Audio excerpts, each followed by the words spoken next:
Hare Krishna, Radhe Radhe. Welcome back to your channel. आज बुद्ध पूर्णिमा है। आज राधा रमन जी के प्रकट उत्सव की आप सभी को बहुत बहुत बधाई हो। तो अब हम दूसरे अध्याय के 13वें और 14वें श्लोक की तरफ चलते हैं। देहिनो निवस्था देहे कौमारा यौवना जरह तथा देहांतम प्राप्ति धीरस्त्रवा न मोहति। जैसे जीवात्मा इस देह में बालकपन, जवानी और वृद्धावस्था होती है, वैसे ही अन्य शरीरों की प्राप्ति होती है।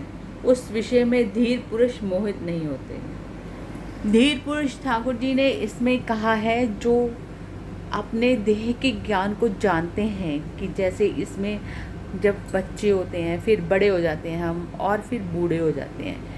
तो ये अवस्थाएं हैं शरीर की कि ये सभी के साथ होना ही होना है। तो धीर मतलब विवेकी पुरुष जो होते हैं वो इन सब बातों को समझते हैं और वो इन चीज़ों से मोहित नहीं होते, भ्रमित नहीं होते। उनको अपना ध्येय पता है कि हम इस दुनिया में आए हैं, हमें ठाकुर जी की ही प्राप्ति करनी है।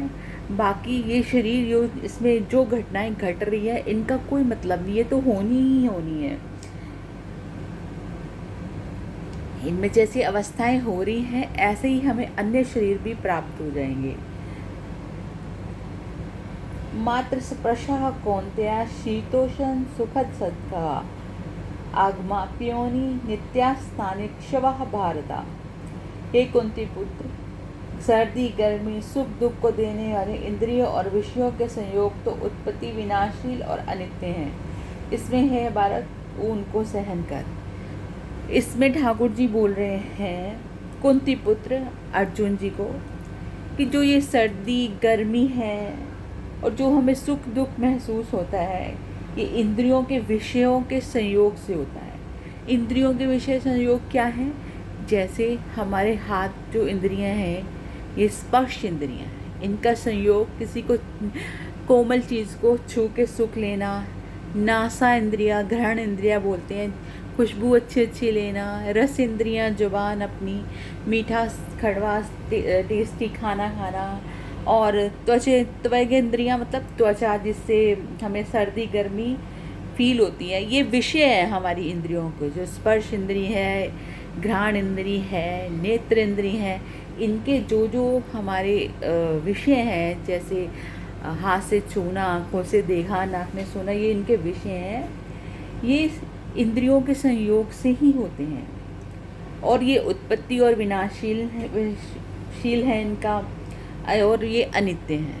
इनकी उत्पत्ति और जैसे पीछे बताया कि जवानी बुढ़ापा होना ही है, बचपन जवानी बुढ़ापा होना ही, ऐसे ही ये विषयों के संयोग से ये जो है विनाशील हैं, अनित्य हैं। ये हमारे पास हमेशा नहीं रहने वाले हैं। इसलिए हे भारत, तो उनको सहन कर। उनको सहन करने का मतलब कि आपको सुख दुख से और इंद्रिय संयोग जन्य सुख से दुखी नहीं होना है आपको। ये तो हमारे प्रारब्ध का ही एक हिस्सा है। जैसे कभी किसी को बहुत अच्छा खाना, अच्छा रहना, धन दौलत ऐश्वर्य सब कुछ मिलता है, और किसी को कुछ भी नहीं खाने को मिलता, 2-2 दिन भूखे ही रहते हैं। तो ये हमारे प्रारब्ध का एक हिस्सा है। जो हमने पीछे कर्म करे हैं वो हमको भोगने ही है। और जो ये हमें शरीर मिला है, इसकी अवस्थाएं भी अनित्य ही हैं। ये एक दिन छूटेगा ही और इसके बदले में दूसरा शरीर मिल जाएगा। ये सिलसिला चलता ही रहेगा जब तक कि हम ठाकुर जी की प्राप्ति नहीं कर लेते। तो फिर वही शुरू से होगा, फिर बचपन, फिर जवानी, फिर बुढ़ापा, फिर वही विषयों की चाह। अब पढ़ाई कर लें, अब हमारा ब्याह हो जाए, अब बच्चे हो जाएं, अब बच्चों की शादी हो गए, अब हम बूढ़े हो गए हैं, बीमार हो गए हैं, और लास्ट में हम मर जाएं। तो ये सिलसिला अनंत जन्मों से चलता आ रहा है। और जो धीर पुरुष होते हैं, विवेकी पुरुष होते हैं, जो इस बात को समझते हैं कि इतने जन्मों से मैं यही सब कुछ कर रहा हूँ, अब बस होनी चाहिए, अब मुझे ठाकुर जी की प्राप्ति करनी है, तो वो इसलिए सुख दुख, सर्दी गर्मी को सहन करते हैं और अपने नाम सिमरन में अपने ठाकुर जी को, जो उनकी डेस्टिनी है ठाकुर जी की प्राप्ति की, उसकी तरफ लगे रहते हैं। तो इस प्रकार अर्जुन जी को ठाकुर जी समझा रहे हैं, बहुत अच्छी बातें बता रहे हैं, हमारे जानने योग्य हैं, हमें भी इन पे अमल करना चाहिए। तो अभी हम चलते हैं, प्लीज़ कमेंट कीजिएगा। नेक्स्ट 2 श्लोकों में कल फिर मिलेंगे। राधे राधे।